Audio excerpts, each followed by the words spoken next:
Rising high above the Moselle River, Cochem Castle is one of Germany's most iconic medieval landmarks. Perched on a steep hill, it dominates the landscape with a silhouette that feels straight out of a fairy tale. The first fortress was built here around the year 1000, guarding an important trade route along the Moselle Valley. For centuries, the castle symbolized power, control, and protection in this strategic region. In the 17th century, Cochem Castle was destroyed during warfare and remained in ruins for nearly 200 years.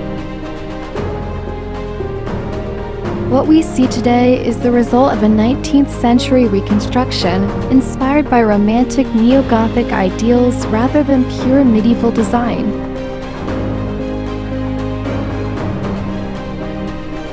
Despite this transformation, the castle retained its dramatic presence and historical spirit.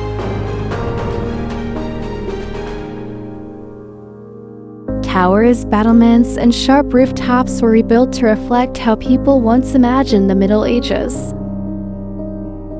From above, the relationship between the castle, the river, and the town becomes strikingly clear. Cochem Castle was not only meant to be defended, it was meant to be seen. Today, Reichsburg Cochem stands as a symbol of German heritage, romantic architecture, and timeless European history. A castle shaped by destruction, imagination, and revival, overlooking the Moselle just as it has for centuries.